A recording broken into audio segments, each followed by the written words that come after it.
Good morning to all. I'm doctor Krishna, academic counsellor in sociology. ఈరోజు మనము BSOE 141 book నుంచి urban sociology అనే book నుంచి యూనిట్ నెంబర్ 11 లెసన్ గురించి చెప్పుకున్నాం. ఈ lesson neighbourhood and gated community. దీన్ని మనం తెలుగులో పరిసరాలు మరియు గేటెడ్ కమ్యూనిటీ అని చెప్పుకుంటూ ఉంటాం. ప్రస్తుతం ఉన్న పరిస్థితుల్లో అందరూ కూడా ప్రశాంతమైన జీవిత విధానం కావాలని అనుకుంటున్నారు. అంటే అప్పుడు పరిసరాలని, మళ్ళీ గేటెడ్ కమ్యూనిటీలో మనకు అన్ని వసతులు ఏర్పరచబడి ఉంటాయి అన్నమాట. అటువంటి లొకాలిటీలో ఉండాలనే దృక్పథాన్ని ఏర్పరచుకుంటూ ఉన్నారు. అది అందరికీ వీలుపడదు కదా, ఒక ధనిక వర్గానికి వీలుపడుతూ ఉంటుంది. ఒక మధ్యతరగతి ఫ్యామిలీస్ కానీ, బడుగు వర్గాలకు కానీ ఎవరికి కూడా అందుబాటులో ఉండవు ఆ వసతులు కానీ, అవన్నీ కానీ. అది మనం అక్కడ ఉండాలంటే ధరలు కానీ అందుబాటులో ఉండవు. కాబట్టి అర్బన్ సోషియాలజీలో ప్రస్తుత పరిస్థితుల్లో ఈ పరిసరాలు అండ్ గేటెడ్ కమ్యూనిటీ వాల్యూస్ ఎలా ఉన్నాయనేది మనం ఈ లెసన్ ద్వారా తెలుసుకుంటూ ఉంటాం అన్నమాట. ఆ తర్వాత ఇక్కడ ఈ యొక్క పద్ధతుల్లో అనేక రకాల పద్ధతులు దీంట్లో పొందుపరిచి ఉంటాయి. పట్టణ ప్రణాళిక, అదేవిధంగా సైన్స్ దీంట్లో పరిగణలోకి తీసుకుంటూ ఉంటాం. పొరుగు నైబర్హుడ్ అనేది కేవలము ఒక నివాస స్థలం యొక్క తక్షణ భూగోళిక ప్రాంతం కాదు, మనం చెప్పుకుంటూ ఉంటాం. ఈ తర్వాత ఈ యూనిట్లో అంటే ఇప్పుడు మొట్టమొదట పరిసరాలు, అర్బన్ కమ్యూనిటీస్ గురించి చెప్పుకుంటాము. ఈ రెండో యూనిట్లో ఈ గ్రేటెడ్ నైబర్హుడ్ భావన పరిచయము చెప్పుకుంటూ ఉంటాం అన్నమాట. ఇక్కడ మొదటిగా మనము పరిసరాలు మరియు దాని సామాజిక ఔన్నత్యం గురించి చెప్పుకుంటాం. తర్వాత పొరుగు ప్రాంతాలలోని అతి చిన్న యూనిట్ను హోమ్ ఏరియా పిలుస్తూ ఉంటాం. మరియు ఇది ఒకరి ఇంటి నుంచి 5-10 నిమిషాల నడకలో కవర్ చేయబడిన భౌగోళిక ప్రాంతంగా మనము ఈ నిర్వచనాన్ని చెప్పుకుంటూ ఉంటాం అన్నమాట. నైబర్హుడ్ యొక్క ఆధునిక రోజు అవగాహన మన ఇళ్లకు సమీపంలో ఉన్న నివాసాలు, పబ్లిక్ పార్కులు లేదా స్థానిక దుకాణాలను కలిగి ఉంటుందనేది మనం గుర్తుపెట్టుకోవాల్సిన విషయం. పొరుగు ప్రాంతము ప్రాదేశికముగా కట్టుబడి ఉన్న సామాజిక సంస్థ అయినప్పటికీ అవి సోషల్ నెట్వర్క్ల వెబ్బలను కూడా పరిసరాలు కొన్ని సామాజిక విధులని నిర్వహిస్తూ ఉంటాయనేది మనం గుర్తుపెట్టుకోవాల్సిన విషయం. పొరుగు ప్రాంతం ఎంపిక. మనం ఈ పొరుగు ప్రాంతాన్ని ఎలా ఎంపిక చేసుకుంటాం అనేది ఇక్కడ కొన్ని ప్రమాణాలు ఏర్పరచుకుంటూ ఉంటాం. ఈ యొక్క ప్రముఖ భారతీయ పాత్రికేయుడు వినోద్ మెహతా ఢిల్లీ యొక్క ఒక విశిష్ట లక్షణాన్ని మనకు తెలియపరిచారు. మీరు ఢిల్లీలో ఎక్కడ నివసించాలో మీరు ఎవరు నిర్ణయిస్తారని ఆయన మనల్ని ప్రశ్నించారన్నమాట. ఈ ప్రకటన చాలా చర్చనీయాంశమైనప్పటికీ పట్టణ సర్ఫేసు పొరుగు ప్రాంతము ఒకరి సామాజిక గుర్తింపును సూచిస్తుందనేది పేర్కొన్నారు. గుణాలు మరియు వ్యక్తిత్వము వలె మన నివాస స్థలము మన గురించి సమాచారం కోసం ఒక సూచన చేస్తూ ఉంటుంది. ఈ యొక్క అవగాహన ప్రకారము ప్రజలు ఒకరి పొరుగు ప్రాంతంలో ఎంచుకోవటంలో చాలా ఆలోచన చేస్తూ ఉంటారనేది కూడా మనం ఇక్కడ గుర్తుపెట్టుకోవాలి. మంచి పొరుగు ప్రాంతం యొక్క అవగాహన ఆత్మాశ్రయమైనది మరియు బహుళ కారకాలపై ఆధారపడి ఉంటుందనేది కూడా మనం తెలుసుకున్నాము. కొందరు ప్రశాంతమైన ప్రదేశం కోసము వెతుకుతూ ఉంటారు, మరికొందరు డౌన్ టౌన్ దగ్గర ఉన్న స్థలము కోసము చూస్తూ ఉంటారు. కొందరు తమ పని ప్రదేశం దగ్గరగా ఉండటానికి ఇష్టపడుతూ ఉంటారు, మరికొందరు శివారు ప్రాంతాలకు వెళ్ళాలని కోరుకుంటూ ఉంటారు. ఈ పారామితులను గుర్తించే ప్రయత్నము ఒక పెద్ద ప్యూరితమైనదనేది మనం చెప్పుకోవాలి. అయినప్పటికీ విద్వాంసుడు బ్రోవర్ 3 కోణాలను మనకి అందించారన్నమాట. ఇవి ప్రజలు తమ నగరాలను ఎంచుకోవటంలో సంతృప్తి స్థాయిని నిర్ణయిస్తాయనేది కూడా ఈ బ్రోవర్ మనకు తెలియపరిచారు. అందులో వాతావరణము, నిశ్చితార్థము మరియు ఎంపిక సంపూర్ణత అనేవి ప్రముఖ పాత్ర వహిస్తాయని బ్రోవర్ 1996లో తన పరిశోధనా పత్రంలో నివేదించారు. ఈ యొక్క మన పరిసరాల్లో మన జీవితాలను గడపడానికి వీలు, అలాగే ఇది స్థితి మరియు ఆత్మగౌరవానికి మూలం. బ్రోవర్ పీప్ అంటే ప్రజలు వారి పొరుగు ప్రాంతము క్రియాత్మకంగా మరియు సౌందర్యముగా ఆకర్షణీయముగా ఉండాలని వారించారు. నిశ్చితార్థము అనే పదం కేటాయింపు వ్యవస్థల బ్యూరోక్రాటిక్ అనుగుణముగా ఎందుకు వెనుకాడుతారని ఇది వివరిస్తూ ఉంటుందని ఆస్టిన్స్ అనే అర్బన్ సోషియాలజిస్ట్ మనకి తెలియపరిచారు. ఆ తర్వాత పరిసరాలు మరియు సామాజిక సమన్వయం అంటే ఈ యొక్క పరిసరాలు మరియు సామాజిక సమయం సోషల్ కోఆర్డినేషన్ అనేది ప్రముఖ పాత్ర వహిస్తుంది అనేది మనం ఇక్కడ తెలుసుకోవాలి. పరిసర ప్రాంతాలు సామాజిక ఐక్యతకు మూలం. ఇవి సౌకర్యవంత భద్రతని తెస్తూ ఉంటుంది మరియు గుర్తింపు తెస్తూ ఉంటుంది. అంతేకాకుండా వారు సభ్యులకు చెందిన భావాన్ని మనకి నిరంతరము అందిస్తూ ఉంటారు. మా మొదటి సామాజిక పరస్పర చర్యలను పరిసర ప్రాంతాలలోని అనేక పద్ధతులతో మనము ఆ యొక్క పరిసర ప్రాంతాలు ఏ విధంగా ఉన్నాయనేది అనుగుణంగా మనం తెలుసుకుంటూ ఉంటాం అన్నమాట. పరిసర ప్రాంతాలు ముఖాముఖి పరస్పర చర్యలను అవకాశాన్ని మనకి అనేక రూపాలుగా అందిస్తూ ఉంటాయన్నమాట. ఈ ఇతరులకు దగ్గరం అవుతాము, ఒకరి సామాజిక మూలధనాన్ని నిర్మించటంలో ఈ పరస్పర చర్యలు ఉపకరిస్తాయని అధ్యయనాలు మనకి చూపిస్తూ ఉంటాయి. ఉదాహరణకు తీసుకున్నట్లయితే హోమ్ రన్ ఎంటర్ప్రైజెస్ మరియు మైక్రో బిజినెస్ల యొక్క విజయము ఒకరి పొరుగు సంబంధాల నాణ్యతపై ఆధారపడి ఉంటుందని ఆర్థిక పరిశోధనలు అనేక పరిశోధనా పద్ధతుల ద్వారా మనకు తెలియపరిచాయి. పొరుగు వనరులు ఒకరి వ్యాపారానికి విజయాన్ని అందించగలవని రుజువు చేయటం ద్వారా సర్వే పొరుగు ప్రాంతాల కార్యాచరణను జోడిస్తుందనేది మనం గుర్తించవలసిన విషయంగా చెప్పుకోవచ్చు. కానీ పొరుగు ప్రాంతాలలో ఐక్యతపై అధ్యయనాలలో భిన్నాభిప్రాయాలు అనేక రకాలైన తేడాలు మనకు వ్యక్తమవుతూ ఉంటాయన్నమాట. కమ్యూనిటీ ప్రమేయము మరియు సమన్వయము తరగతులు మరియు జనాభాలో మారుతూ ఉంటుంది. ఉదాహరణకు తీసుకున్నట్లయితే యువత వారి పాత తరము కంటే వారి పొరుగు ప్రాంతాలతో నిమగ్నమై ఉన్నాయి. మీరు పొరుగు ప్రాంతాలలో ఎక్కువ కాలం జీవిస్తున్నందున మీరు ఈ కాలంలో ఎక్కువ మంది స్నేహితులను సంపాదించుకోవచ్చు అనేది ఒక సర్వే ఆధారంగా మనము చెప్పగలుగుతూ ఉంటాం అన్నమాట. మీరు ఒక ప్రదేశంలో ఎంత ఎక్కువ నివసిస్తున్నారో మీరు అంత ఎక్కువ మంది వ్యక్తుల్ని కలుసుకుంటూ ఉంటాం, స్నేహాన్ని పెంచుకుంటూ ఉంటాం, పరిచయాల అభివృద్ధి జరుగుతూ ఉంటాయన్నమాట. మరొక వైపు తెల్ల కాలర్ ఉద్యోగాలు ఉన్న సభ్యుల కంటే బ్లూ కాలర్ కార్మికులు మరియు పెన్షనర్లు పొరుగు వారితో ఎక్కువగా సన్నిహిత సంబంధాలని కలిగి ఉన్నారని తరగతి శ్రేణులు పొరుగు సంబంధాలని మనకి అనేక విధాల అనేక కోణాల్లో తెలియజేస్తూ ఉంటాయి. బ్లూ కాలర్ సభ్యులు సాపేక్షకరముగా బయట పరిసరాల్లో ఎక్కువ సమయం గడపటము దీనికి కారణం కావచ్చు. పదవి విరమణ చేసిన సభ్యుల పరిస్థితి కూడా అలాంటిదే. ఇంతలో వైట్ కాలర్ సభ్యులు తమ సమయాన్ని ఎక్కువ సమయము పొరుగు ప్రాంతాల వెలుపలి సామాజిక సర్కిల్స్లో గడుపుతూ ఉంటారు. హెన్నింగ్స్ మరియు లిగ్బర్ అనే ఈ యొక్క అర్బన్ సోషియాలజిస్టులు 1996లో అందువల్ల పొరుగు ప్రాంతంలో పరస్పర చర్యల యొక్క డిగ్రీ మరియు నాణ్యత సమూహాలలో చాలా తేడాలు ఉంటాయనేది వారి యొక్క సర్వే రిపోర్ట్స్ ద్వారా మనకు తెలియపరిచారు. ఇది పరిసరాలు మరియు సామాజిక సమన్వయం ఏ విధంగా ఉంటుందనేది మనము ఇప్పుడు తెలుసుకున్నాం.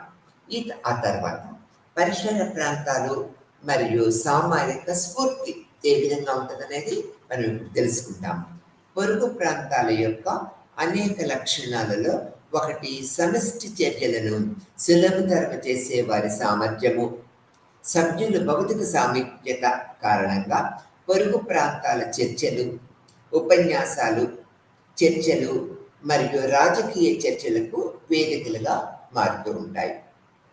పైన వివరించిన విధంగా ఈ లక్షణము వివిధ తరగతుల్లో కూడా మారవచ్చు. ఇరుగు పొరుగు సభ్యులలో సామాజిక స్ఫూర్తి అణగారిన వర్గాలలో ఎక్కువగా కనిపిస్తూ ఉంటుంది. ఆ పొరుగు ప్రాంతాల వారి రక్షణలో అది సాంఘిక భావాన్ని మనకి అనేక కోణాల్లో చూపిస్తూ ఉంటాయి అనేది కూడా మనము ఈ యొక్క పరిసర ప్రాంతాలు సామాజిక స్ఫూర్తిలో పరిగణలోకి తీసుకోవచ్చు అనేది మనం ఇక్కడ గుర్తుపెట్టుకోవాల్సిన విషయం అన్నమాట. ఈ తర్వాత సమకాలీనంలో పొరుగు ప్రాంతం యొక్క ప్రాముఖ్యత, ఆ యొక్క లక్షణాలు ఎలా ఉంటాయో మనం ఇప్పుడు తెలుసుకుంటాం. ఒక పొరుగు వారి ఎంపికను ప్రభావితం చేసే పారామితులను మనము అనేక విధాలు చర్చిస్తూ ఉంటాం. ఆధునిక కాలంలో ప్రజలు ఫంక్షనల్ పొరుగు ప్రాంతం కోసము చూస్తూ ఉంటారు. వారి హేతుబద్ధతను పొరుగు ప్రాంతాల ఎంపిక వారి భౌగోళిక మరియు సామాజిక అవసరాలను ప్రతిబంధిస్తూ ఉంటుంది. అది చేసే ప్రదేశానికి సామీప్యత, ప్రజా రవాణాకు, పొరుగున మంచి పాఠశాల ఉండటము మరియు పొరుగు వారి సామాజిక స్థితి. అయితే పరిసర ప్రాంతాలలో పరస్పర చర్యలను సంబంధించిన అస్పృష్టత అనేది మనము ఇందులో ఎక్కువ చూస్తూ ఉంటాము. ఈ సమకాలీన కాలంలో పొరుగు ప్రాంతం ఏ విధంగా ఉంటుంది అనేది మనం చూస్తూ ఉంటాం అనేది మనం ఇక్కడ గుర్తుపెట్టుకోవాల్సిన విషయంగా చెప్పుకుంటూ ఉంటాం. ఆ తర్వాత అయితే వ్యతిరేక వాదనలు కూడా అనేక రకంగా ఉన్నాయనేది మనం తెలుసుకోవచ్చు. ఆధునిక పొరుగు ప్రాంతంలో కనిపించే మరియు 20వ శతాబ్దంలో పౌరసులు సంబంధాల బలంగా ఉండటమే కాకుండా మరింత మెరుగ్గా ఉంటాయనేది కూడా మనం ఇక్కడ తెలుసుకుంటూ ఉన్నాము. ఈ యొక్క నెట్వర్క్లో మాత్రమే ఇది భౌతిక రూపంలో మరియు విలువలలో కాదు. సాంకేతిక రావడంతో 1999 నుంచి సంభాషణలు వ్యక్తిగత మరియు వర్చువల్ పరస్పర చర్యల కలయికతో జరుగుతూ ఉంటాయనేది కూడా మనం తెలుసుకుంటూ ఉన్నాము.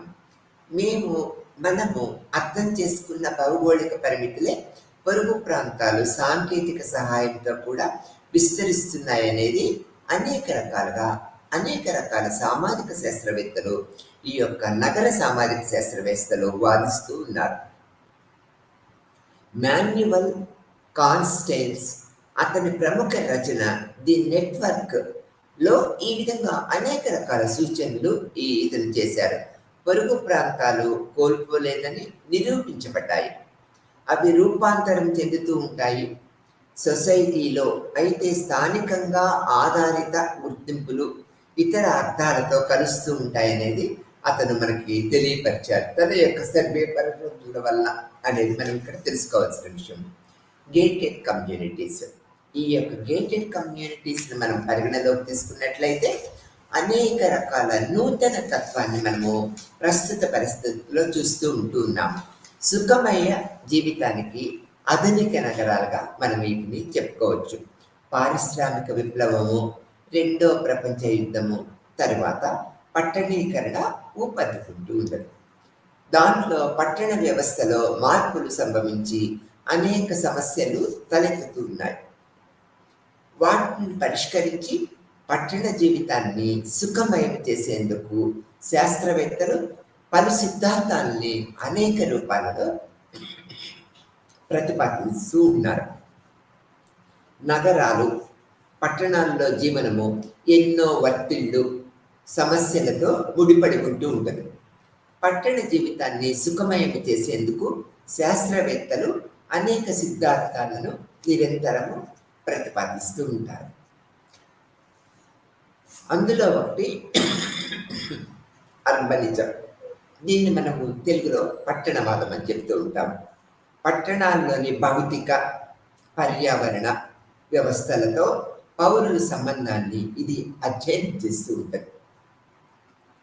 పౌరుల జీవనంపై పట్టణ వ్యవస్థలు ప్రభావాన్ని విశ్లేషిస్తూ ఉంటుంది. సమస్యలను పరిష్కారాలని అన్వేషిస్తూ ఉంటుంది నిరంతరం. అర్బనిజంలో అత్యంత ప్రధానమైన పట్టణ ప్రణాళిక. అందుకే ఈ రెండింటికి శాస్త్రవేత్తలు పర్యాయ పదాలుగా వాడుతూ ఉన్నారు. 1949లో బయనోస్ ఐరెస్ విశ్వవిద్యాలయానికి చెందిన ప్రొఫెసర్ కార్లోస్ ఏటా నవంబర్లో 8వ తేదీన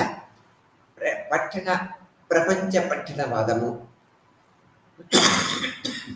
దినోత్సవంగా నిర్వహిస్తున్నారనేది ప్రపంచవ్యాప్తంగా ప్రతిపాదించారు.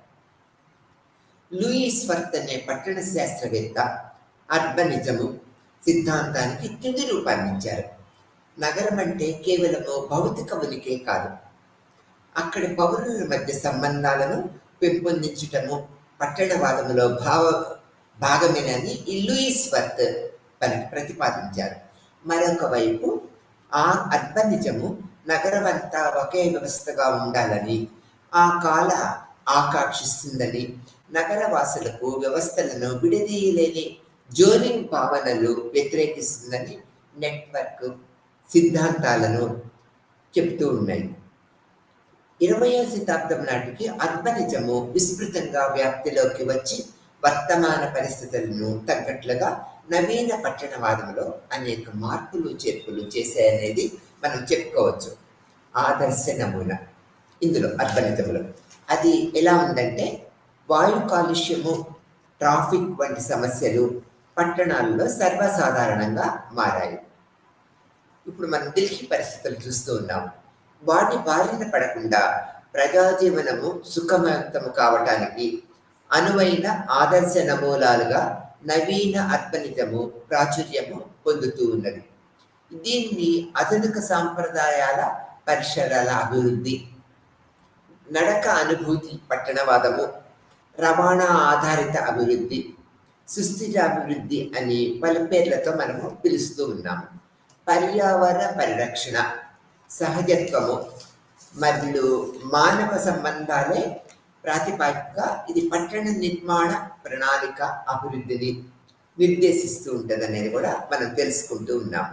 నగరవాసుల మధ్య సత్సంబంధాలు నెలకొనేలాగా ప్రణాళికలు, భౌతిక వ్యవస్థలను రూపొందించడాన్ని దీని లక్ష్యంగా రూపొందించడానికే దీని యొక్క లక్ష్యంగా మనం చెప్పుకోవచ్చు. నవీన పట్టణవాద భావనలతో 1995లో కార్నిఫోలియా ప్రభుత్వ కమిషన్ ఒక దార్శనిక పత్రాన్ని వెలువరించింది. అక్కడి అవానీ హోటల్లో జరిగిన సమావేశంలో దీన్ని ఆవిష్కరించడంతో వీటిని అవానీ సూత్రాలని పిలవటం జరుగుతూ ఉన్నది. వీటి ఆధారంగా పట్టణ నిర్మాణ నమూనాకు 1996లో ఏర్పాటైన ఆధునిక పట్టణవాదము కాంగ్రెస్ రూపకల్పన చేసింది. దాని ప్రకారము నివాస గృహాలు, వ్యాపార సముదాయాలు, కార్యాలయాలు, ఆసుపత్రులు మరియు పాఠశాలలు, పార్కులు వంటి వసతులన్నీ నడిచి వెళ్తే 15 నిమిషాల్లో చేరుకునేలాగా పట్టణ ప్రణాళిక ఉండాలనేది ప్రతిపాదించారన్నమాట. వాహన వినియోగాన్ని నిరుత్సాహపరిచేలాగా పాదచారులు, సైకిళ్లపై వెళ్లే వారికి ప్రాధాన్యం ఇచ్చేలాగా వీధులను రూపొందించాలని కూడా ప్రతిపాదించారు, నెలకొల్పారు. పార్కింగ్ సౌకర్యాలను భవనము వెనుక ఏర్పాటు చేయాలని ప్రతిపాదించారు. వీధులన్నీ అన్ని గమ్యస్థానానికి అనుసంధించాలని, భిన్న సంస్కృతులు, జాతులు, ఆదాయ వర్గాల వారంతా ఒకే చోట కలిసిమెలిసి జీవించేందుకు అనుకూలంగా భవనాలను నిర్మించడము ఒక ముఖ్య పద్ధతి అనేది కూడా తీర్మానించారు.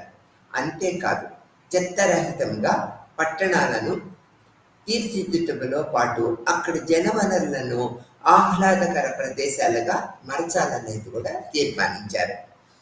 నీడనిచ్చే విధంగా రూపొందించే భవనాలు, వీధులు విద్యుత్ శక్తిని ఆదా చేస్తూ ఉంటాయి.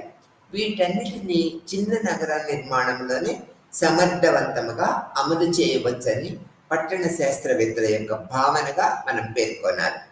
పెద్ద నగరాలలో నవీన పట్టణవాద సూత్రాల ఆధారంగా ఆవాస నిర్మాణము చేపట్టడము అంత సులభమేమీ కాదనేది కూడా మనం గుర్తుంచుకోవాలి. కానీ వాటి ఆనుకొని ఉండే ప్రాంతాలు, గ్రీన్ ఫీల్డ్ నగరాలను నవీన అర్బనిజం నమూనాలలో నిర్మించే అవకాశము ఉన్నది. ఢిల్లీలో మెట్రో ట్రాన్సిల్ కారిడార్లు చుట్టూ నడిచి వెళ్లే దూరంలో అన్ని వసతులతో కూడిన ఆవాసాలు ఏర్పాటుకు ప్రయత్నాలు జరుగుతూ ఉన్నాయి. కొన్ని ద్వితీయ, తృతీయ శ్రేణి నగరాలను ఈ విధానంలో తీర్చిదిద్దే అవకాశం కూడా ఉంటుంది. అందుకే సరైన ప్రణాళికలు రూపొందించాలి. ఆధునిక పట్టణవాద సూత్రాలతో నిర్మితమయ్యే నగర జీవనము ప్రయోజనకరంగా ఉంటుందని అనేక రకాలుగా అర్బన్ సోషియాలజిస్టులు విశ్లేషిస్తున్నారు. నడక, సైక్లింగ్ వల్ల ఆరోగ్యకరమైన జీవన శైలి అలవడుతూ ఉంటుంది. వాహనాలు, ఇంధన వినియోగము తక్కువగా ఉండటం వల్ల ట్రాఫిక్, వాయు కాలుష్యము నియంత్రణ సాధ్యపడుతూ ఉంటుంది. చిన్న పట్టణాలు కావటంతో పౌరుల మధ్య సన్నిహిత సంబంధాలు నెలకొల్పుతూ ఉంటారన్నమాట. జీవన వ్యయము తక్కువగా ఉండటంతో ప్రజల కొనుగోలు శక్తి, పొదుపు పెరుగుతూ ఉంటాయి. అది నగర ఆర్థిక అభివృద్ధికి అనేక విధాల దోహదం చేస్తూ ఉంటుంది. ఈ యొక్క పద్ధతులన్నీ కూడా ఆచరణే కీలకంగా మనం చెప్పుకోవాలి. అర్బనిజము సిద్ధాంతపరంగా ఆదర్శప్రాయంగా కనిపిస్తున్నప్పటికీ ఆచరణలో సులభ సాధ్యం కాదన్నది కొందరి అర్బన్ సోషియాలజిస్ట్ యొక్క భావనగా మనం చెప్పుకోవాలి. ఈ కోవలో నిర్మించే చిన్న నగరాలు పెద్ద నగరాల్లోని మార్కెట్ శక్తులతో పోటీ పడగలవా అనే సందేహము వ్యక్తపరుస్తూ ఉన్నారు. ఇక్కడ పరిమితుల దృష్ట్యా చిన్న నగరాలు ఆర్థికపరమైన చోదక శక్తులుగా ఎదగటము సాధ్యము కాదని పలు విశ్లేషణలు వివరిస్తూ ఉన్నాయి. నవీన అర్బనిజము పౌరుల జీవన ప్రమాణాలను మెరుగుపరచగలదు, కానీ నగరాలకు ఉపాధి, ఆర్థిక కేంద్రాలుగా మార్చలేదని నిపుణులు అభిప్రాయపడుతూ ఉన్నారు. వాస్తవంలో ఈ సిద్ధాంతము నగరాల్లోని అన్ని సమస్యలను పరిష్కరించే మంత్రదండన అనేది ఏది కాదనేది కూడా మనం గుర్తుపెట్టుకోవాలి. సమస్యలను పరిష్కరించడంలో ఒక భాగము మాత్రమే. ప్రపంచవ్యాప్తంగా పట్టణీకరణ శరవేగంగా సాగుతూ ఉన్నదనేది అన్ని పట్టణాల్లో మనం చూస్తూ ఉన్నాం అన్నమాట.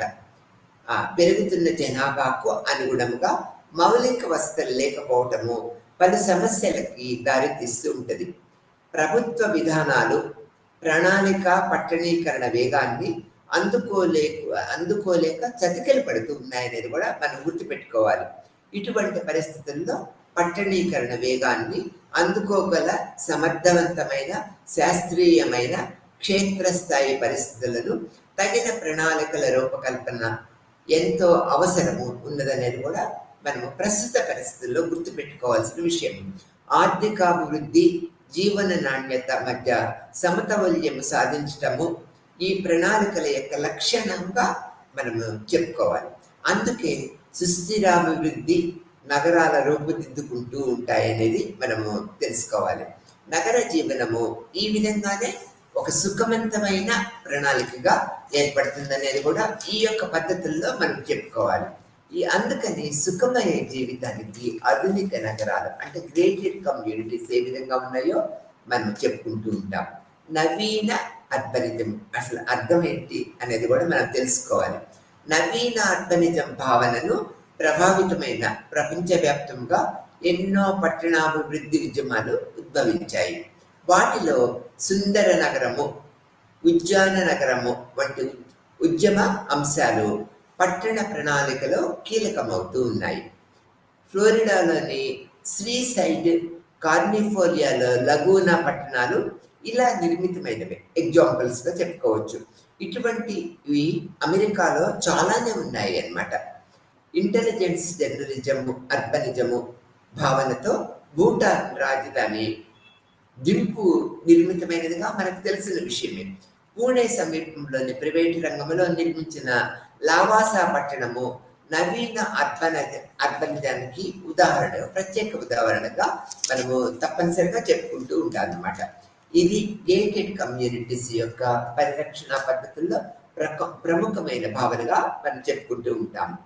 పట్టణ సముదాయములో నిర్మాణ సాంద్రతగా ఎక్కువగా ఉంటూ ఉంటుంది. ఇతర విషయాలతో పాటు ప్రభుత్వ సంస్థలు, నివాస భవనాలు, పబ్లిక్ స్థలాలు మరియు విశ్వవిద్యాలయాలు ఉన్నాయి. ఇటీవల దశాబ్దాలలో పట్టణ ప్రాంతాలలో అభివృద్ధి చెందుతున్న నిర్మాణాలలో ఒకటి గేటెడ్ కమ్యూనిటీలు. గేటెడ్ కమ్యూనిటీలు పట్టణ ప్రాదేశిక సంస్థలను సవాలు చేసే పట్టణ నివాసాల యొక్క కొత్త రూపాలు. ఇవి నిర్మించబడిన నిర్మాణాల యొక్క కొత్త రూపాలుగా మాత్రమే కాక సామాజిక మరియు రాజకీయ పరిమాణాలు కలిగి ఉంటూ ఉంటాయి. క్రింది భాగాలలో మనము గేటెడ్ కమ్యూనిటీ లక్షణాలను అర్థం చేసుకోవడానికి అనేక విధాల మనం ప్రయత్నిస్తూ ఉంటాం అన్నమాట. అవి పట్టణ జనాభాకు ఆకర్షణీయంగా ఉంటాయి మరియు సమాజంపై వాటి ప్రభావం కూడా ఎక్కువగా పడుతూ ఉంటుంది అనేది కూడా ఈ గ్రేటెడ్ కమ్యూనిటీ యొక్క భావనలో మనం చెప్పుకోవాల్సిన విషయంగా చెప్తూ ఉంటాం అన్నమాట. తర్వాత పరిశీలన ప్రాంతాలు ప్రైవేటీకరణ 19వ శతాబ్దంలో పారిస్ మరియు లండన్ వంటి పారిశ్రామిక నగరాలు నాటికి కొత్త పారిశ్రామిక నగరాలు సురక్షితమైన పొరుగు ప్రాంతాలను నిర్మించే ప్రైవేట్ పర్యవేక్షిత పరిసరాలను కోరుతూ ఈ మెకంజే 1994లో ఒక యొక్క రూపకల్పన చేశారని చెప్పుకోవచ్చు. ఈ యొక్క తర్వాత పశ్చిమాన ప్రాచుర్యము పొందాయి. ఇవి ఎన్నో రకాలుగా పశ్చిమాన ప్రాచుర్యం పొందాయి. నిశ్శబ్ద మరియు ఈ యొక్క అమెరికాలో ప్రపంచవ్యాప్తంగా నేడు కనిపించే అనేక పట్టణ డిజైన్లో అమెరికా శివారు ప్రాంతాలను మనం ఎగ్జాంపుల్గా చెప్పుకోవచ్చు అని ఇంతకు ముందు కూడా చెప్పుకున్నాము. పొరుగు ప్రాంతాలు ఒకే విధంగా ఉంటూ ఉంటాయి. సౌకర్యము మరియు గోప్యత అవసరము, ప్రాంతీయ అనుసరణలు, ప్రకృతి లక్షణాలలో వ్యత్యాసాలు సూచిస్తూ ఉంటాయి. ఉదాహరణ తీసుకున్నట్లయితే దక్షిణాఫ్రికా గేటెడ్ కమ్యూనిటీలు తగిన మూలాలను సమస్థీకరించబడి జాత్యహంకారము మరియు వర్ణ వివక్షలో గుర్తించాయి. పర్యవేక్షిత నివాసాలు చారిత్రాత్మకముగా సంపన్న శ్వేత అధికారుల కోసము నిర్మించబడ్డాయనేది కూడా మనం ఉదాహరణగా చెప్పుకోవచ్చు. అన్ని జాతులు మరియు తరగతుల వారు పట్టణ నివాసులను ఈ యొక్క గృహ ఎంపికగా ఒక కఠినమైన గృహ ఎంపికగా వాదిస్తూ ఉన్నారు అనేది కూడా ఈ యొక్క అర్బనిజం సోషియాలజీ యొక్క భావనగా మనం చెప్పుకోవచ్చు. ఆ తర్వాత ఈ యొక్క అర్బనిజం అని చెప్పుకుంటూ ఉన్నాము, గ్రేటెడ్ కమ్యూనిటీస్ అని చెప్పుకుంటూ ఉన్నాము. వీటి లక్షణాలు ఏ విధంగా ఉన్నాయో కూడా మనం ఇప్పుడు తెలుసుకున్నాము. ఈ యొక్క లక్షణాలు మనం తీసుకొచ్చినట్లుగా ఫ్లోరిఫైడ్ ఎన్క్లేవ్లు అని పిలువబడే గేటెడ్ కమ్యూనిటీలు ప్రైవేట్గా ఉంటూ ఉంటాయి అన్నీ కూడా. ఈ యొక్క పర్యవేక్షిత మరియు నిశ్చితముగా పర్యవేక్షబడిన నివాస ప్రాంతాలుగా మనం వీటిని గుర్తుపెట్టుకోవాలి. అవి తమ నివాసితుల జీవితాలను మద్దతుగా తగిన సౌకర్యాలతో హోండ్ భూభాగాలు, గేటెడ్ కమ్యూనిటీలో వ్యాయామశాలలు, నడక మార్గాలు, పిల్లల పార్కులు, డే కేర్లు, షాపింగ్ కేంద్రాలు, రెస్టారెంట్లు, వినోద కేంద్రాలు, క్రీడల కోసం ప్రత్యేక జోన్లు, స్విమ్మింగ్ పూల్స్ మరియు ఎన్నో రకాల పద్ధతులు ఇక్కడ మనము గ్రేటెడ్ కమ్యూనిటీస్లో చూస్తూ ఉన్నాము. ఇక్కడ చూడండి, వ్యాయామశాలలు ఉన్నాయి, నడక మార్గాలు ఉన్నాయి, పిల్లల పార్కులు ఉన్నాయి, డే కేర్ సెంటర్స్ ఉన్నాయి అన్నమాట, షాపింగ్ కేంద్రాలు ఉన్నాయి, రెస్టారెంట్స్ ఉన్నాయి, వినోద కేంద్రాలు ఉన్నాయి, క్రీడల కోసం ప్రత్యేక జోన్స్ కూడా ఉన్నాయి, అన్ని క్రీడలు ఆడుకోవటానికి. ఆ తర్వాత స్విమ్మింగ్ పూల్స్ ఉన్నాయి. అంటే ఇక్కడ లేని సౌకర్యాలు అనేవి ఏమీ లేవు. ప్రజలు ఏం కోరుకుంటున్నారు అనేది మనం పరిగణలోకి తీసుకొని అన్ని రకాల సౌకర్యాలు వీరి కోసము ఈ గ్రేటెడ్ కమ్యూనిటీలో ఈ యొక్క పరిరక్షణలో ఏర్పరుస్తూ ఉంటారు అనేది కూడా మనం తెలుసుకున్నాను. ఈ సౌకర్యాలు అపార్ట్మెంట్ కాంప్లెక్స్ లేదా కండోమినియం నుండి గ్రేటెడ్ పరిసరాలను వేరు చేస్తూ ఉంటాయనేది కూడా మనం తెలుసుకున్నాము. ఈ గ్రేటెడ్ సొసైటీలు నగరం లోపల చిన్న నగరాలను పోలి ఉంటూ ఉంటాయి. నివాసితులు గేటెడ్ నిర్మాణము గోడల లోపల పట్టణ జీవితాన్ని పరిపూర్ణంగా అనుభవిస్తూ ఉంటారు అనేది కూడా మనం గుర్తుపెట్టుకోవాల్సిన విషయం. 1940 నుండి ప్రాధాన్య నివాస ఎంపికగా గ్రేటెడ్ కమ్యూనిటీలు ఉనికి నిరంతరము పెరుగుతూ ఉన్నదన్నమాట. ఈ రీసెర్చెస్ కూడా మనకు అనేక విధాల ఈ ప్రక్రియా పద్ధతుల్ని చూపిస్తూ ఉన్నాయి. పట్టణ పరిశోధకుల ప్రకారము వివిధ కారణాల వల్ల గ్రేటెడ్ కమ్యూనిటీలు ప్రజలను నిరంతరము అనేక విధాల ఆకర్షిస్తూ ఉన్నాయి. నివాసితుల భద్రత, గోప్యత, నాణ్యమైన యుటిలిటీ సేవలు. అంటే యుటిలిటీ సేవలు అంటే ఏంటి? గ్యాసు, గాలి, నీరు యుటిలిటీ సేవలు. పారిశుద్ధ్యము, భవనాల సౌందర్యము, పరిశుభ్రమైన పర్యావరణము, పచ్చదనము మరియు 24 గంటల పాటు నిఘా ద్వారా ప్రేరణ పొందుతూ ఉంటారు వీరందరూ. వీటిలో నివాస నాణ్యత మరియు పర్యావరణానికి అగ్రస్థానము ఏర్పరుస్తూ ఉంటారు. ఆ తర్వాత గేటెడ్ కమ్యూనిటీస్ యొక్క ముఖ్య లక్షణము కమ్యూనిటీ అసోసియేషన్ల ఉనికి. ఈ సంఘాల ఒప్పంద సంబంధమైనవి మరియు పరిసరాల సమానమైన పాలనను నిర్వహిస్తూ ఉంటాయి. అడ్మినిస్ట్రేషన్ బాడీ అసోసియేషన్ పనితీరులను మరియు గేటెడ్ సొసైటీ సంక్షేమానికి పర్యవేక్షిస్తూ ఉన్నది. ఇది ఆస్తిని పర్యవేక్షిస్తూ ఉంటుంది మరియు ఆస్తిని నియంత్రించడానికి నియమాలను ఏర్పాటు చేస్తూ ఉంటుంది. ఈ సంస్థ నివాసితుల నుండి ఎన్నుకోబడిన సభ్యులను కలిగి ఉంటుంది. నివాసితులు ఈ సంఘాలు రూపొందించిన నిబంధనలను కట్టుబడి ఉంటారు మరియు అసోసియేషన్ నుంచి సేవలను స్వీకరించడానికి నిర్ణీత రుసుము చెల్లిస్తూ ఉంటారు. ఇది ఈ గేటెడ్ కమ్యూనిటీ యొక్క లక్షణాలలో ప్రముఖ పద్ధతులు ఈ విధంగా ఉంటాయి అనేది మనం తెలుసుకుంటూ ఉన్నాం అన్నమాట. గేటెడ్ కమ్యూనిటీల మీద కూడా అనేక రకాల విమర్శలను కూడా మనం చూస్తూ ఉన్నాం. ఇక్కడ చూడండి, గేటెడ్ కమ్యూనిటీస్ల విమర్శన. ఈ యొక్క గేటెడ్ కమ్యూనిటీలు సమాజంలో భయము మరియు భద్రత యొక్క సిద్ధాంతాల వ్యాప్తిని సూచిస్తూ ఉంటాయని పట్టణ పండితులు ఏర్పరుస్తూ ఉంటారు. తర్వాత నివేదించారు కూడా ఈ విధమైన పద్ధతి. వీళ్ళు నిరంతరము యొక్క భయంతో కూడిన భయం ఏర్పరచుకుంటారు, భద్రతను కోరుకుంటూ ఉంటారు అనేది అనేక రకాల పరిశోధనలో వీళ్ళు తెలియపరిచారన్నమాట. నగరాల్లో పట్టణ జీవితానికి పెరుగుతున్న బెదిరింపుల నేపథ్యంలో వారి పరిసరాల్లో దోపిడీ, రహదారి కోసము అత్యాచారము మరియు మగ్గింగ్ వెబ్స్టర్స్ 208లో కొన్ని తత్ఫలితముగా పట్టణ నివాసులు బిల్డర్స్ యొక్క రౌండ్ ది క్లాక్ నిఘా మరియు భద్రతలపై నేరాల సంఖ్య పెరిగిందనేది కూడా ఈ యొక్క అర్బన్ సోషియాలజిస్టులు తమ యొక్క పరిశోధనలో తెలియపరిచారు. పట్టణ ప్రాంతాలను పట్టి పీడిస్తున్న నేరాలు యొక్క పెరుగుతున్న ప్రజాదరణ నగర నివాసితుల మధ్య విస్తరణలో బలోపేతము చేస్తూ ఉంటుంది అనేది కూడా మనం గుర్తుపెట్టుకోవాలన్నమాట. ఈ యొక్క దృష్టి పెట్టడానికి ఆసక్తి కలిగి ఉంటూ ఉంటారు. పర్యవేక్షిత కమ్యూనిటీలు సాంకేతికత ద్వారా వారి ఆస్తులను రక్షించుకుంటూ ఉంటాయనేది కూడా మనం తెలుసుకోవాలి.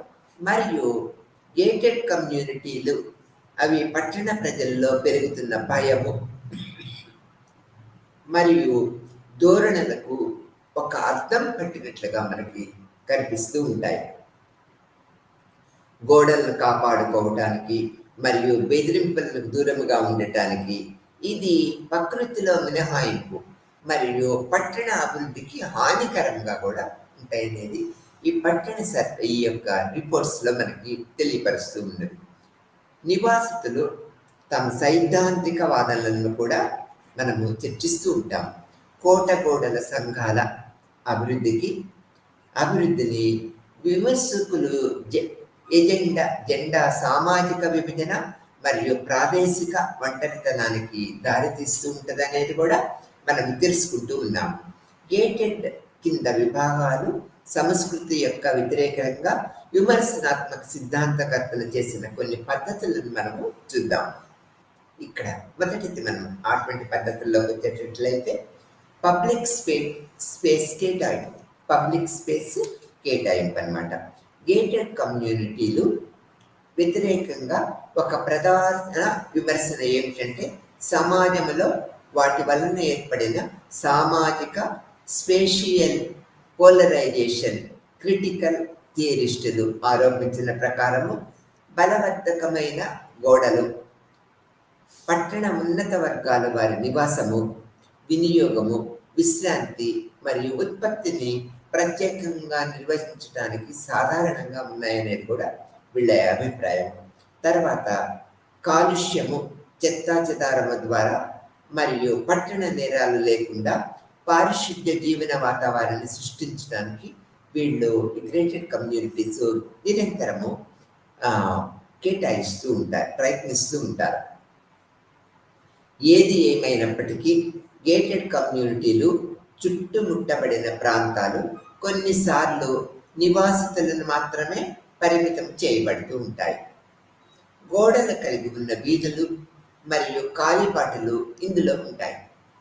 కోటలో గేటెడ్ పరిసరాలు ప్రభుత్వ స్థలాల ప్రైవేటీకరణకు అనుమతిస్తూ ఉంటాయి.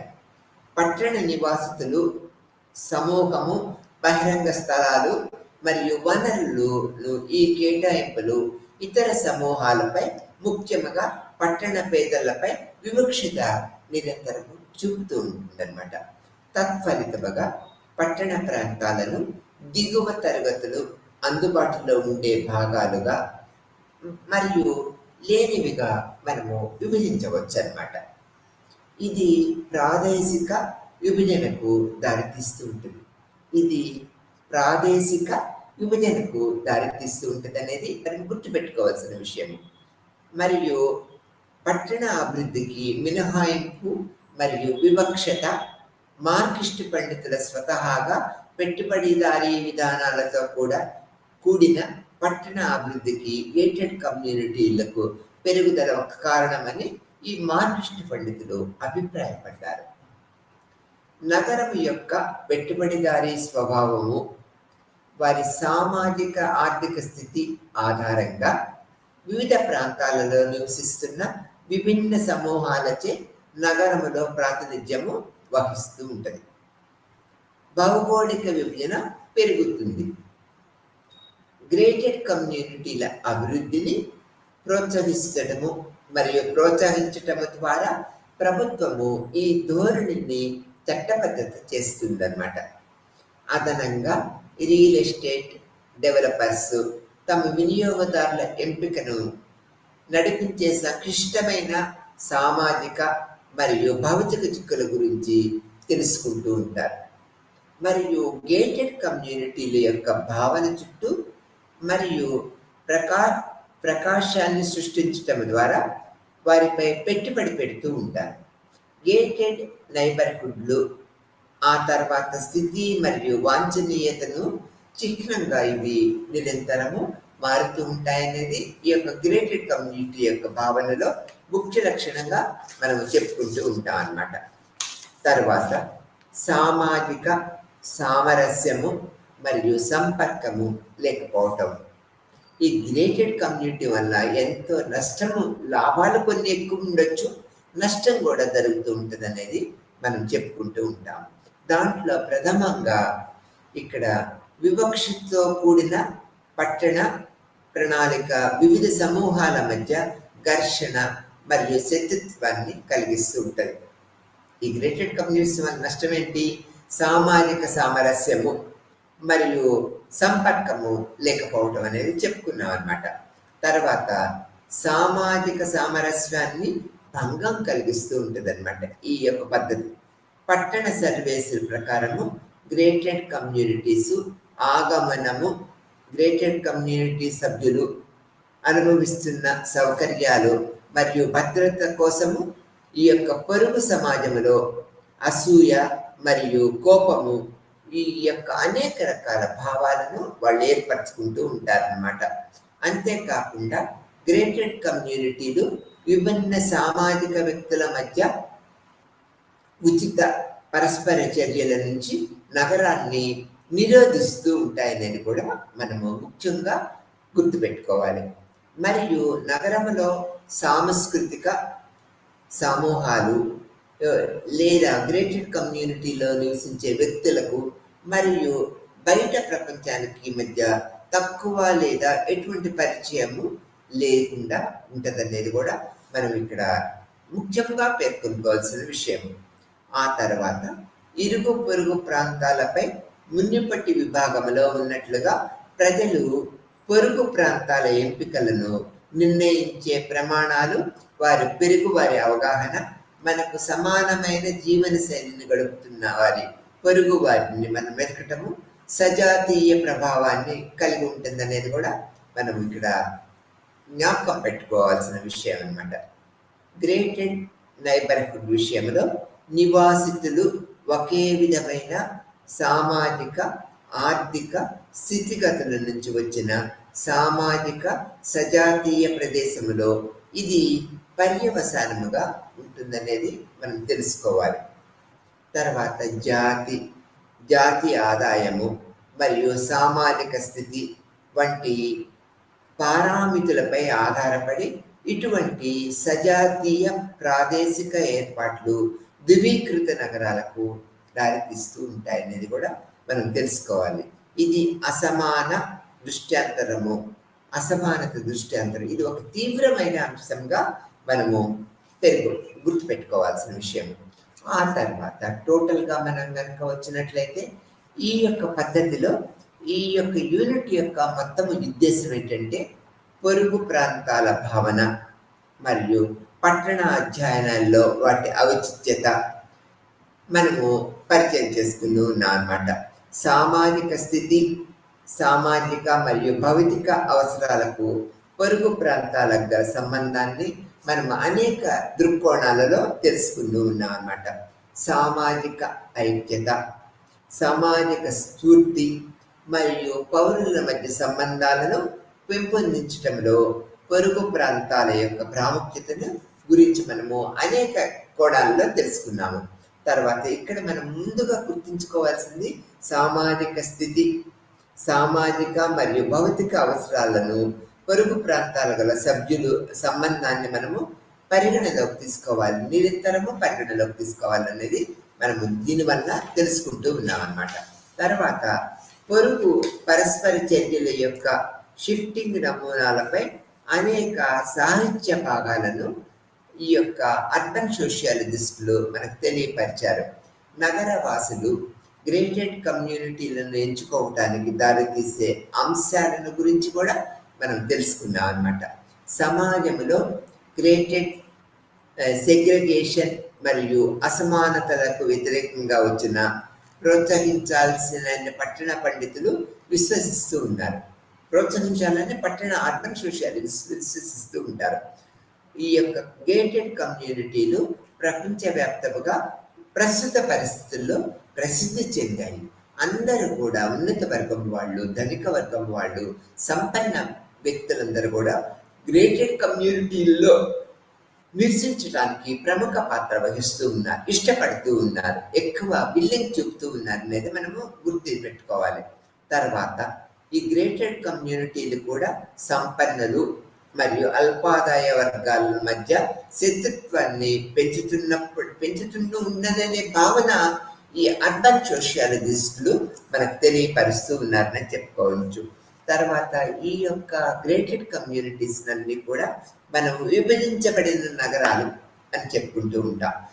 విభజించబడిన నగరాలు ఏంటి? ఒక ప్రత్యేకమైన భద్రత, రక్షణ, విలాసవంతమైన ప్రశాంతమైన జీవితాన్ని గ్రేటెడ్ కమ్యూనిటీ యొక్క వ్యక్తులు కోరుకుంటూ ఉన్నారు. కాబట్టి వీళ్ళేంటి, నగరాలతో ఉన్న సంబంధాలను తెంచుకొని నగరాలకు దూరంగా ప్రశాంతమైన ప్రదేశాలని ఎంచుకోవడంలో ప్రముఖ పాత్ర వహిస్తూ ఉన్నారు. అంటే నగరాలకు దూరంగా వెళ్ళిపోయి ఎత్తైన గోడలతో భవనాలను నిర్మించుకొని విలాసవంతమైన జీవిత విధానాన్ని గడుపుతూ ఉంటారనేది మనం ఇక్కడ తెలుసుకుంటూ ఉన్నాము. కాబట్టి ఈ గ్రేటెడ్ కమ్యూనిటీస్ మనం ఎలా పిలుస్తూ ఉన్నాము? ప్రస్తుత పరిస్థితుల్లో విభజించబడిన నగరాలుగా పిలుస్తున్నాము. విభజించబడిన నగరాలకి ఈ గ్రేటెడ్ కమ్యూనిటీ యొక్క లక్షణాలన్నీ కూడా ఏర్పరచబడుతూ ఉంటాయి అనేది ఉన్నాం. తర్వాత సామాజిక సమన్వయము, సామాజిక మూలధనము మరియు పరిసరాలు అనేవి ఇక్కడ ప్రముఖ పాత్ర వహిస్తూ ఉంటాయి. సామాజిక సమన్వయము వీళ్ళల్లో చాలా తక్కువగా ఉంటుందన్నమాట. సామాజిక మూలధనము మరియు పరిసరాల ప్రభావం మీద ఆధారపడి వీళ్ళు జీవిత విధానాన్ని కొనసాగిస్తూ ఉంటారు. పొరుగున ఉన్న సామాజిక సంబంధాలు మీద ఆధారపడి వీరి జీవిత విధానము ఎలా మలుచుకోవాలి అనే దృక్పథాన్ని వాళ్ళే ఏర్పరచుకుంటారనేది మనం ఇక్కడ చెప్పుకోవాలి. ఇలా ఉండాలి నా జీవితము, ఇలా ఏర్పరచుకోవాలనే దృక్పథాన్ని వాళ్ళు కలిగి ఉంటూ ఉంటారనేది చెప్తూ ఉంటాము. ఇంటి ప్రాంతము అనేది ఒక ఇంటి నుంచి 5-10 నిమిషాల నడకతో కవర్ చేయబడిన పొరుగు భౌగోళికం యొక్క అతి చిన్న యూనిట్గా మనం చెప్పుకుంటూ ఉంటాం. ఇంటి ప్రాంతంలో ఎబ్రివేషన్కి వచ్చినట్లయితే ఇంటి ప్రాంతం అనేది ఒకరి ఇంటి నుంచి 5-10 నిమిషాల నడకతో కవర్ చేయబడిన పొరుగు ఇంటి భౌగోళిక ప్రాంతంగా మనం చెప్పుకుంటూ ఉంటాం. ఈ యొక్క ప్రతిపాదనలు సిద్ధాంతాలన్నీ బ్రోవర్ అనే సామాజిక అర్బన్ సోషియాలజిస్ట్ ప్రతిపాదించారు. బ్రోవర్ ప్రతిపాదించిన కొలతలు, వాతావరణము, నిశ్చితార్థము ఒక ఎంపికకు సంపూర్ణత కలిగిస్తూ ఉంటాయి. కాబట్టి ఈ యొక్క బ్రూమర్ యొక్క సిద్ధాంతపరమైన ఆలోచనలు మనం పరిగణలోకి తీసుకున్నట్లయితే కొలతలు, వాతావరణము, నిశ్చితార్థము, ఎంపిక పరిపూర్ణత అనేవి ప్రముఖ పాత్ర వహిస్తూ ఉంటాయనేది మనం ఇక్కడ చెప్పుకుంటూ ఉంటాం అన్నమాట. ఆ తర్వాత వృద్ధులు ఎక్కువ పొరుగు ప్రాంతాలలో ఎక్కువ సమయం గడుపుతూ ఉంటారు. వంటి తమ పొరుగు ప్రాంతాలలో మరియు సుపరిచితులు మరియు ఇక్కడ సుపరిచితులతో వాళ్ళు అంతా అంటే ఒకే ప్రాంతంలో ఉండటం వల్ల ఈ గ్రేటెడ్ కమ్యూనిటీస్ వ్యక్తులు ఒకరికి ఒకరు అన్యోన్య భావన ఏర్పరచుకుంటూ ఉంటారు అనేది మనం తెలుసుకుంటూ ఉంటాం. సాంకేతికత కమ్యూనిటీ బంధాలను సజీవముగా ఉంచటానికి పరిసరాల్లో వర్చువల్ మరియు కొత్త సామాజిక పరిచయాలను అనుమతిస్తూ ఉంటుందని కూడా గుర్తుపెట్టుకోవాలి. మాన్యువల్ కాస్టెల్స్ వంటి పండితులు సాంకేతిక వ్యక్తుల పరస్పరం వ్యవహరించే విధానాన్ని మార్చిందనేది కూడా ఆయన వెలుగుచ్చారనమాట. మార్క్సిస్ట్ పండితులు గ్రేటెడ్ కమ్యూనిటీలను పట్టణ అభివృద్ధి యొక్క పెట్టుబడిదారీ రూపాన్ని ప్రతిబింబిస్తాయనేది ఒక దృగ్విషయంగా వాళ్ళు చెప్పారు. ఇక్కడ పరిసరాలు వివిధ తరగతుల మధ్య విభజనకు ప్రతిబింబిస్తూ ఉంటాయి. మార్క్సిస్టుల యొక్క భావన ప్రకారం ఇది ఒక వినూత్నమైన భావన. మార్క్సిస్ట్ పండితుల యొక్క గ్రేటర్ కమ్యూనిటీలను అభివృద్ధి యొక్క పెట్టుబడిదారీ రూపాన్ని ప్రతిబంధించే ఒక దృగ్విషయంగా పరిగణిస్తూ ఉన్నారు. ఇక్కడ పరిసరాలు వివిధ తరగతుల మధ్య విభజనకు ప్రతిబంధిస్తూ ఉంటాయి. అంటే మామూలు మనుషులు అక్కడ ఉండలేం కదా. ఒక ధనిక వర్గము, సంపన్న వర్గము అంటే ఎక్కువ ఆర్థిక బలాన్ని కలిగి ఉన్న వాళ్ళే ఈ గ్రేటెడ్ కమ్యూనిటీలో నివసిస్తూ ఉంటారు. కాబట్టి ఈ మధ్యతరగతి ప్రజలు వీరిని ఒక శత్రువులుగా పరిగణిస్తూ ఉంటారు అనేది మనం ఇక్కడ గుర్తుపెట్టుకోవాల్సిన విషయం. పట్టణ ప్రాంతాల బెదిరింపులను భయపడి ఎత్తైన గోడలు మరియు గ్రేటెడ్ కమ్యూనిటీల యొక్క అత్యాధునిక భద్రతా లక్ష్యాలతో వారు పొరుగు ప్రాంతాలతో కాపాడుకోవాల్సి వస్తుందనే దృక్పథాన్ని. ఇప్పుడు ఎక్కువ డబ్బులు ఉన్నాయనుకోండి, ఈ యొక్క అనేక శక్తులు వారి మీద కోపాన్ని పెంచుకుంటూ ఉంటాయి. ఆ తర్వాత వారు ఏం చేస్తూ ఉంటారు, ప్రత్యేక రక్షణ పద్ధతుల ద్వారా వాళ్ళని రక్షించుకోవాలనే దృక్పథాన్ని ఏర్పరచుకుంటూ ఉంటారు. కాబట్టి ఇక్కడ మనం గుర్తుపెట్టుకోవాల్సిన విషయం ఏంటి, ఆ యొక్క రక్షణ కోసము వీళ్ళు గ్రేటెడ్ కమ్యూనిటీలో నివసిస్తూ ఉంటారు అనేది ఈ యొక్క అర్బన్ సోషియాలజిస్టుల భావనగా మనం చెప్తూ ఉంటాం. వీరు నిరంతరము విలాసవంతమైన జీవితము, రక్షణ, భద్రత మరియు ఆరోగ్యపరమైన పరిసరాలని ఎంచుకోవటానికి నిరంతరము కోరుకుంటూ ఉంటారు. అటువంటి స్వేచ్ఛ అనేది ప్రతి ఒక్క మానవుడికి ప్రభుత్వము అంటే సమాజమే ఇస్తూ ఉన్నది. కాబట్టి ఎవరి యొక్క ఆర్థిక స్తోమతల మీద ఆధారపడి వారందరూ కూడా ఈ ఎక్కడ నివసించాలి, ఎక్కడ మనకి పరిపూర్ణమైన ప్రాంతం అనేది వారు ప్రజలే నిర్ణయించుకుంటారు అనేది అర్బన్ సోషియాలజిస్టుల భావనగా చెప్తూ ఉంటారు. ధనిక వర్గం వాళ్ళు విలాసవంతమైన, సౌకర్యవంతమైన, నేరాలు లేని ప్రవృత్తిలో జీవిత విధానాన్ని గడపాలనుకుంటూ ఉంటారు. మధ్యతరగతి వాళ్ళు, బడుగు వర్గం వాళ్ళు మన తరగతులకు అంటే మన తెగకు సంబంధించిన మన ఆదాయ వర్గాలకు సంబంధించిన వ్యక్తుల మధ్య జీవిత విధానాన్ని కొనసాగించాలనే దృక్పథాన్ని ఏర్పరచుకుంటూ ఉంటారనేది మనం ఇక్కడ చెప్పుకుంటూ ఉంటాం. ఆ తర్వాత ఎవరు ఎన్ని రకాలుగా చెప్పినా, ఎన్ని రకాల ఈ యొక్క నగర సామాజిక శాస్త్రవేత్తలు ఎన్ని విధాల వారి యొక్క అభిప్రాయాలను, సిద్ధాంతాలను, ఈ యొక్క వారి యొక్క నిబంధనలను, భావాలను మనకు తెలియపరిచినప్పటికీ కూడా ఈ గ్రేటెడ్ కమ్యూనిటీస్ అన్ని దేశాలలో, ఎక్కువగా అమెరికా దేశాలలో సుఖవంతమైన జీవితానికి ఆధునిక నగరాలుగా మనం చెప్పుకోవచ్చు. సుఖవంతమైన జీవిత విధానం గడపాలంటే అంటే ఇక్కడ ఏంటి, ఆరోగ్య పరిరక్షణ, భద్రత, సుఖవంతమైన అంటే పరిసరాల పరంగా ఒక ప్రశాంతమైన జీవితం గడపాలంటే ఈ గ్రేటెడ్ కమ్యూనిటీలే ప్రముఖ పాత్ర వహిస్తూ ఉంటాయి అనేది మనం చెప్పుకుంటూ ఉంటాం. అమెరికా నగరాన్ని పట్టణాన్ని తీసుకున్నట్లయితే అన్ని ప్రాంతాలలో ఈ గ్రేటెడ్ కమ్యూనిటీలు విస్తరించి ఉన్నాయి. ఎందుకని అక్కడ అందరూ కూడా సంపన్న వర్గం సుఖవంతమైన జీవితాన్ని కోరుకుంటూ ఉంటారు. పరిసరాలు ప్రశాంతంగా ఉండాలంటారు, భద్రత ఉండాలనే దృక్పథాన్ని ఏర్పరచుకుంటారు. కాబట్టి వాళ్ళు ప్రశాంతతకి, పరిసరాల వాతావరణ కాలుష్యం లేని ప్రదేశాలను ఎంచుకుంటూ ఉంటారు. జీవితానికి రక్షణ అనేది ఉంటుందనే దృక్పథంతో అమెరికాలో ఉన్న ప్రముఖ నగరాలలో అన్నిటిలో కూడా ఈ గ్రేటెడ్ కమ్యూనిటీస్ విస్తరించి ఉన్నాయనే దృక్పథాన్ని మనం చూస్తూ ఉన్నాం. ఆ తర్వాత అన్ని దేశాల్లో కూడా ప్రస్తుత పరిస్థితుల్లో అన్ని దేశాల్లో ఏ దేశాన్ని తీసుకున్నా కూడా అక్కడున్న ప్రజలు ఈ యొక్క యుఎస్ఏ బేస్డ్ నమూనాలను అంటే చూస్తూ ఉన్నాము. అంటే అనేక పర్యాయాలు అంటే అనేక మీడియాస్లో మనం చూస్తూ ఉన్నాం. అటువంటప్పుడు వీరు కూడా భద్రత, పరిసరాల పరిరక్షణ, పర్యావరణ రక్షణ, ఆ యొక్క ఎటువంటి నేర ప్రవృత్తి లేని ప్రాంతాలను ఆ ప్రదేశాలను ఎంపిక చేసుకుంటూ ఉన్నారు. అటువంటి ప్రదేశాలే ఈ గ్రేటెడ్ కమ్యూనిటీస్గా మనం చెప్పుకుంటూ ఉన్నాం.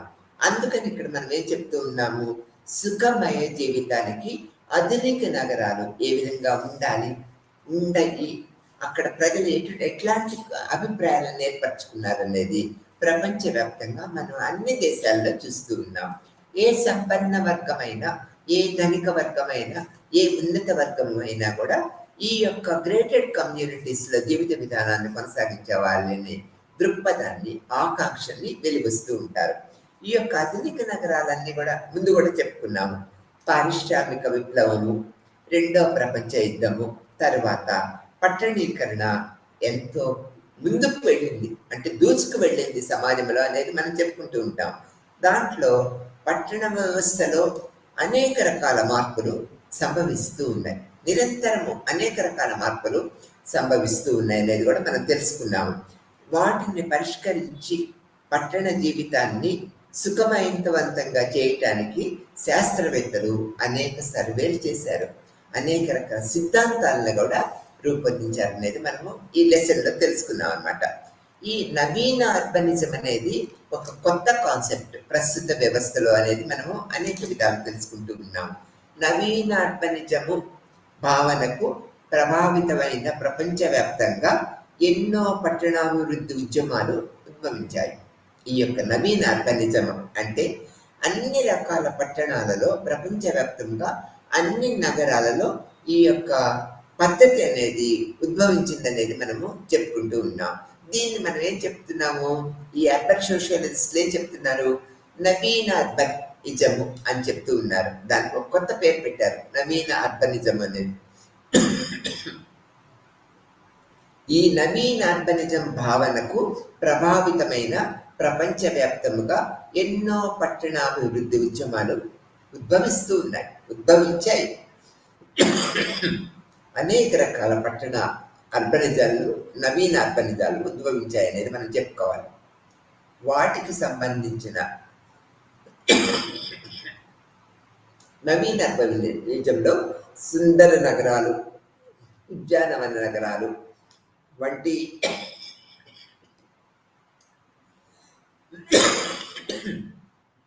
ఉద్యమ అంశాలు పట్టణ ప్రణాళికలో కీలకమయ్యాయి అన్నమాట. ఎలా ఉద్యాన నగరాలు, సుందర నగరాలు ఈ పట్టణ ప్రణాళికలో, ఈ నవీన అర్బనిజంలో కీలక అంశాలుగా మారాయి. ఈ యొక్క ఫ్లోరిడా తీసుకున్న, కాలిఫోర్నియా వంటి ప్రముఖ నగరాలను తీసుకున్న, ఇలా ఈ యొక్క అంశాల మీద ఆధారపడే ఈ నగరాలు ఉద్భవించినాయి, పెరిగాయనేది మనం చెప్పుకుంటూ ఉన్నాం. ఇటువంటివి అమెరికాలో చాలా ఉన్నాయి. ఈ అంశాల మీద ఆధారపడి ఉద్భవించిన నగరాలు ఎన్నో ఉన్నాయనేది మనం చెప్తూ ఉన్నాం. ఇంటెలిజెంట్ అర్బనిజము భావనతో భూటాన్ రాజధాని కూడా దింపు కూడా ఈ విధంగానే నిర్మితమైపోయింది. మనం దాన్ని గుడ్ ఎగ్జాంపుల్గా చెప్పుకోవచ్చు. పూణే పట్టణంలోని ప్రైవేట్ రంగంలో నిర్మించిన లావాసా పట్టణం కూడా ఈ నవీన అర్బనిజం యొక్క భావనకు గురయ్యి నూతనంగా ఆర్భవించింది అనేది మనం ఇక్కడ చెప్తున్నాం అనమాట. ఏది ఏమైనా సుఖమయ జీవితానికి ఈ గ్రేటెడ్ కమ్యూనిటీస్ ప్రముఖ పాత్ర వహిస్తున్నాయనేది మనము చెప్పక తప్పదనమాట. ఆ తర్వాత ఇక్కడ అనేక రకాల అంటే పరిష్కారాలు కూడా లేని పద్ధతులు కొన్ని ఉన్నా కూడా అర్బనిజము సిద్ధాంతపరంగా ఆదర్శప్రాయంగా కనిపించినప్పటికీ ఆచరణలో ఇది అంత సులభ సాధ్యం కాదు. కొందరు పట్టణ శాస్త్రవేత్తలు భావన ప్రకారము ఈ కోవలో నిర్మించే చిన్న నగరాలు పెద్ద నగరాల్లోని మార్కెట్ శక్తులతో పోటీ పడగలవా అనే సందేశాన్ని కూడా మనకు తెలియపరుస్తూ ఉన్నారు. ఆ తర్వాత పరిమితుల దృష్ట్యా చిన్న నగరాలు ఆర్థికపరమైన చోదన శక్తులుగా ఎదగటము సాధ్యం కాదని కూడా ఈ సిద్ధాంతకర్తలు మనకు చెప్తూ ఉన్నారు. నవీన అర్బనిజము పౌరుల జీవన ప్రమాణాలను మెరుగుపరచగలదు. దాన్ని ఎవరు మనం కాదనలేము. కానీ నగరాలను ఉపాధి ఆర్థిక కేంద్రాలుగా మార్చలేదని ఈ యొక్క నిపుణులు అభిప్రాయపడుతూ ఉన్నారు. వాస్తవంలో ఈ సిద్ధాంతము నగరాల్లోని అన్ని సమస్యలను పరిష్కరించే మంత్రదండమేమీ కాదనేది కూడా ఈ సిద్ధాంతకర్తలు తమ పరిశోధన ఫలితాలలో మనకి తెలియపరుస్తూ ఉన్నారు. సమస్యను పరిష్కరించడంలో ఇది ఒక భాగం మాత్రమే అని మనకు చెప్తూ ఉన్నారు. ప్రపంచవ్యాప్తముగా పట్టణీకరణ శరవేగముగా సాగుతూ ఉన్నది. ఏ దేశాన్ని తీసుకున్నా కూడా పట్టణీకరణ అనేది శరవేగముగా సాగుతూ ఉన్నది. పెరుగుతున్న జనాభాలకు అనుగుణముగా మౌలిక వనరులు లేకపోవటము పలు సమస్యలకు దారితీస్తూ ఉంటుంది అనేది కూడా మనం గుర్తుపెట్టుకోవాలి. ప్రభుత్వ విధానాలు, ప్రణాళికలు పట్టణీకరణ వేగాన్ని అందుకోలేక చతికిల పడిపోతూ ఉన్నాయి. ఈ ప్రభుత్వం కూడా దానికి అనుగుణంగా ముందుకు వెళ్ళలేకపోతూ ఉంటుంది. అనేక రకాల సామాజిక, ఆర్థిక, రాజకీయ పరిస్థితులు మనం దోహదం చేస్తూ ఉంటాయన్నమాట. ఇటువంటి పరిస్థితుల్లో ఈ యొక్క పట్టణీకరణ వేగాన్ని అందుకోగల సమర్థత, శాస్త్రీయమైన క్షేత్రస్థాయి పరిస్థితులకు తగిన ప్రణాళికల రూపకల్పన ఎంతో అవసరం అనేది ఉన్నది. ఈ సోషియాలజిస్టులు కానీ అర్బన్ శాస్త్రవేత్తలు కానీ దీన్ని అనేక రకాల పద్ధతుల్లో ముందుకు తీసుకువెళ్ళాలనే దృక్పథాన్ని ఏర్పరచుకుంటూ ఉన్నారు. తర్వాత అప్పుడే నగరాభివృద్ధి, నగరాల రూపకల్పనకు ఈ నగర జీవిత విధానాన్ని మనకి సుఖవంతం చేస్తాయనే దృక్పథాన్ని మనం ఏర్పరచుకుంటున్నాం. ఇప్పుడు ఏ నగరాలను తీసుకున్నా కూడా ఈ యొక్క కమ్యూనిటీ అంటే గ్రేటర్ కమ్యూనిటీ యొక్క పరిస్థితులు మనకి దోహదపడుతూ ఉన్నాయి. అనేక విషయాలు మనకి తెలియపరుస్తూ ఉన్నాయి. ఇక్కడ మనకి సౌకర్యవంతమైన జీవిత విధానాన్ని అందించే నగరాలే ఈ గ్రేటర్ కమ్యూనిటీ లక్ష్యంగా చెప్పుకుంటున్నాం. ఈ విధంగా ఈ యొక్క లెసన్లో మనకు అనేక నూతన అర్బనిజం గురించి చెప్తూ ఉంటారు. నమస్తే.